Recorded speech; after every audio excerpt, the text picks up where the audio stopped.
다음은 장경태 위원님 질의해 주십시오. 모성준 교수님 질문 좀 드리고 싶은데요. 네. 저희도 수사기소 분리 과정이 전세 사기 피해자들을 못 잡거나 무능력해서 이런 논의가 된 것은 아닙니다. 네. 사실 이제 작년에 비상계엄 당시에 정말 위법 위헌적인 계엄이 선포가 있었고 포구령 공포가 있었을 때 저희 국회의원들이 이미 군이 진주해 있는 국회에 들어올 때 정말 군한테만 체포당하지 않았으면 좋겠다라는 바람을 가지고 국회 담장을 넘었었고요.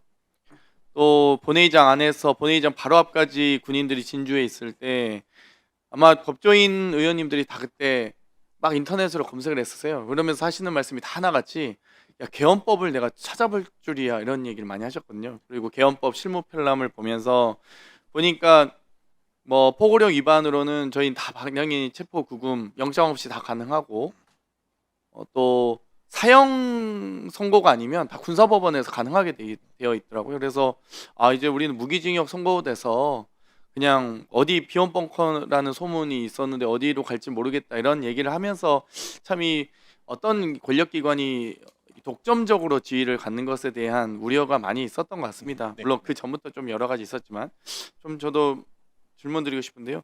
과거에 이제 저희가 국수위 소위 중수청 그리고 이제 기존의 1차 검찰개혁 당시에 생겼던 공수처의 이 국가기관이 사실상 검찰이 다 예전에는 뭐 중수부 혹은 요즘 특수부가 다 모두 행사했던 권한들이 아닙니까? 그러니까 네. 기관의 분리 자체가 어쨌든 검찰이 가지고 있던 권한을 좀 분리하는 과정이 아닌가 하나 첫 번째고요. 두 번째 저도 국가수사위원회의 구성 권한에 대해서 뭐 이미 검찰은 뭐 예전에 이제 뭐 지금은 좀 제외됐습니다만 수사지휘권이나 이런 것부터 해서 뭐 기소권 뭐 영장청구가 다 검찰은 가지고 있잖아요 기본적으로. 근데 이제 거기에 지금 국수위에서 좀 이 검찰의 권한 중에 드러내고 싶었던 게 불송치에 대한 이의신청 권한이라든지 수사심의라든지 보안수사 요구라든지 혹은 사건 관할 심의에 대한 여러 가지 권한들인데 이제 여기에 대해서 다 제가 보기엔 국수위로 그러면 다 보내야 되냐에 대해서는 일단 법안에는 다 나열을 했지만 그럼 이 최소한으로 사건 관할 심의 정도 하고 혹은 불송치 신청이나 수사 심의는 그럼 공소관에게 할 수 있는 거 아니냐 이제 뭐 어찌되건 법률가인 법조인인 공소관 혹은 뭐 검사 명칭 검사일 수도 있습니다만 이런 이제 고민들이 있습니다. 그래서 첫 번째는 과거에 이제 검찰이 갖고 있는 이 권한을 기관으로서 좀 쪼개는 부분에 대한 의견. 두 번째는 그럼 이 과거에 검사가 독점적으로 가지고 있던 이 권한을 어떻게 이제 우리가 잘 뭐 소위 살라미식으로 또 정교하게 잘 방금 형사사법 절차에 대한 우려를 표명하셨듯이 잘 잘라낼 수 있지 않을까. 예를 들면 정세사기 피해자 뭐 특경법상 좀 문제가 있는 부분에 대해서 중수청이 과연 그럼 수사 못하냐. 그러니까 지금 플리바게닝이나 이런 말씀하셨잖아요. 그러니까 꼭 그 권한이 없으면 뭐 송치 의견을 올릴 때도 플리바게닝 필요하다고 뭐 수사에 적극 협조한 자 이렇게 뭐 송치 의견에 올릴 수도 있고 그러니까 중수청이 그럼 지금 현재 검찰 수사권보다 훨씬 약화되는 거냐라는 우려가 많으신지 그거 좀 궁금했습니다. 저는 기본적으로는 전세 사기와 관련해 가지고 아무튼 이 효과적으로 잡아낼 수 있는 책이다 그러면 검찰청을 몇 개로 나누든지 그건 중요한 게 사실은 아니라고 생각합니다. 근데 이제 이전에 그 전세 사기 관련해 가지고 이제 어떤 일들이 있었냐 그러면요. 원래 전세 사기 이 가해자들은 다 이 주택 임대 사업자입니다. 그래서 그 정보는 그 국토교통부에서 다 가지고 있어요. 그런데 이제 경찰서에서는 한 건씩 접수를 하잖아요. 이 사람이 이제 임대인이 우리 보증금을 안 내주고 있어요. 이렇게 한 건씩 접수를 하는데 이걸 보다 보면 어떤 패턴이 보여서 이거를 이제 수사기관에서 그 국토교통부에다가 요 임대사업자와 관련된 정보를 좀 다오. 그러면 국토교통부는 절대 주지 않았습니다. 이게 아무리 사건이 많아도 정보가 흘러가지 않으면 사실은 수사가 되기 어려운 부분이 있습니다. 그래서 저는 기관을 어떻게 쪼개는지는 상관이 없지만 실제로 이 일이 되는 방식으로 정보가 흐를 수 있는 방식으로는 설계가 돼야 되고 혹시 그게 이제 이전에 그 경찰하고 검찰 갈라놨더니 사이가 안 좋아져서 일이 잘 진행이 안 됐던 것처럼 그런 일이 발생한다 그러면 사실은 쪼개는 게 답이 아닐 수도 있다. 이런 정도의 생각을 갖고 있다 정도 말씀을 드리고 순전히 개인적인 생각입니다. 두 번째 아까 이제 우리 위원님께서 말씀하셨던 그 뭔가 독점적인 권한에 대해서 어떻게 좀 뭔가 아무튼 이 법률적인 수단을 동원을 해가지고 조치를 취해야 될 필요가 있다라고 하는 부분에 대해서는 저도 어느 정도 수긍하는 부분이 있는데 문제는 저는 이제 그 개인적으로는 수사를 해본 사람이 아니어서 구체적으로 이제 어떤 모양새를 가지고 있어야 되는지에 대해서까지 의견을 좀 드리기는 어려울 것 같습니다. 네, 감사합니다. 답변 감사합니다. 소보학 교수님께 좀 질문드리고 네. 싶은데요.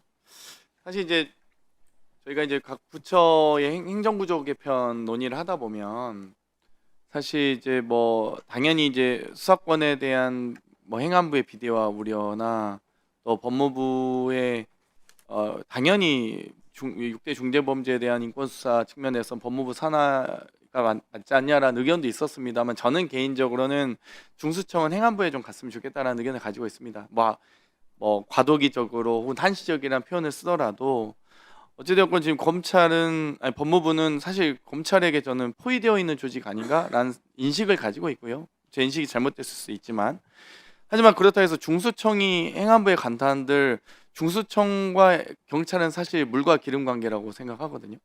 그러니까 지금 방금 이제 교수님께서도 국소본으로 다 가야 되는 거 아니야. 사실 중수청이라는 조직 자체도 전 또 과도기적이라는 생각을 우리 양변 선생님께서도 말씀하셨듯이 그 부분도 일부분 저도 공감은 하는데 그럼에도 불구하고 검찰의 수사관과 경찰의 직급 자체가 사실 안 맞긴 합니다. 너무 이제 검찰이 너무 좀 이 소위 상향 평준화 되어 있기도 하고요. 그래서 좀 섞일 수 없지 않을까. 그래서 한시적으로 또 행안부에 두고 또 행안부 장관이 그렇다고 해서 모르겠습니다. 예전처럼 경찰국 신설해서 막 경찰 지휘권을 인사를 좌지우지한 독립외청의 기본 근간을 흔드는 그런 역할을 할까라는 생각을 하면서도 하지만 그럼에도 불구하고 경찰이 행안부를 장악하거나 할 수 없듯이 중수청이 행안부를 장악하거나 또 행안부가 중수청과 경찰 모두를 다 장악하기엔 저는 한계가 있을 수밖에 없다. 그리고 검찰 2차 검찰 개혁이 있고 나서는 그런 생각을 하기 때문에 행안부에 둬야 되는 게 아닌가 싶고요.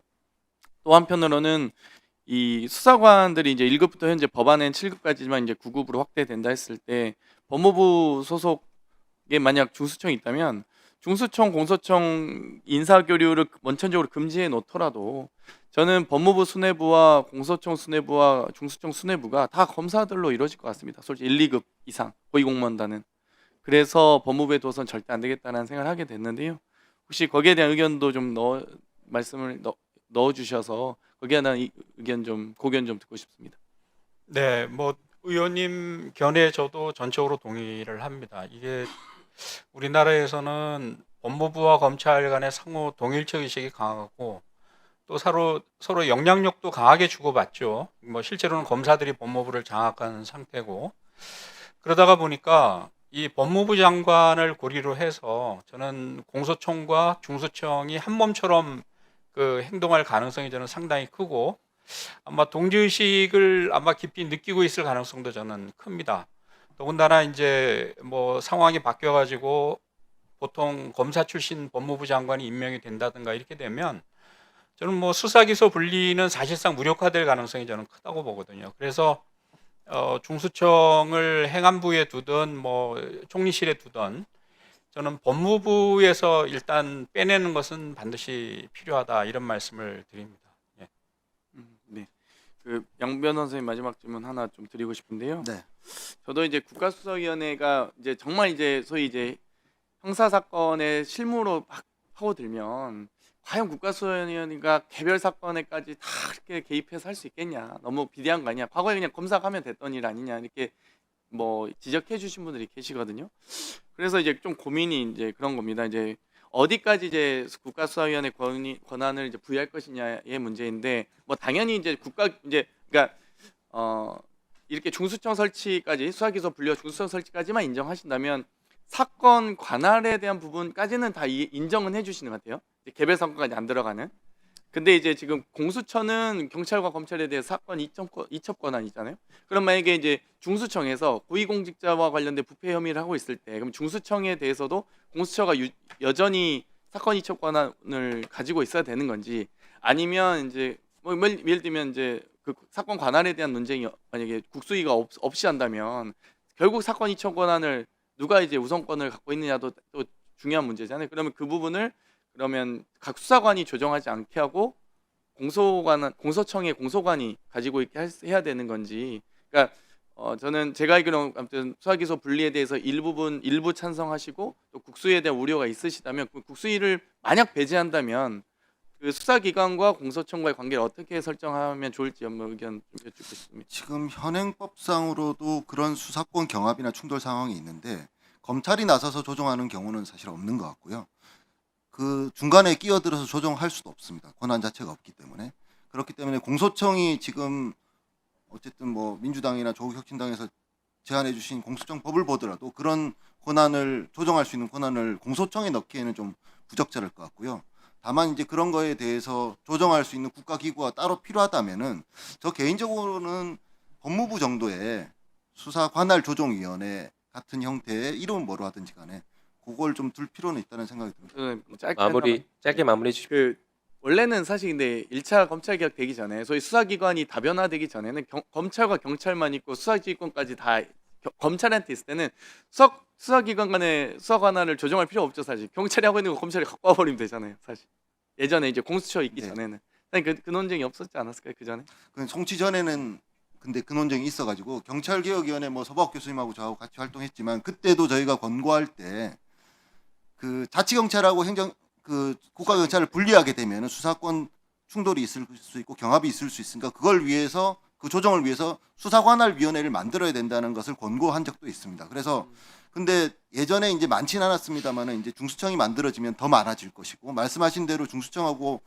공수처하고의 권한 충돌도 있을 수 있고 그다음에 경찰하고도 있을 수 있고 그다음에 다른 또 국가기관들이나 특사경하고의 충돌도 있을 수 있습니다. 그래서 그 부분을 조정할 수 있는 국가기관은 필요하다는 생각이 듭니다.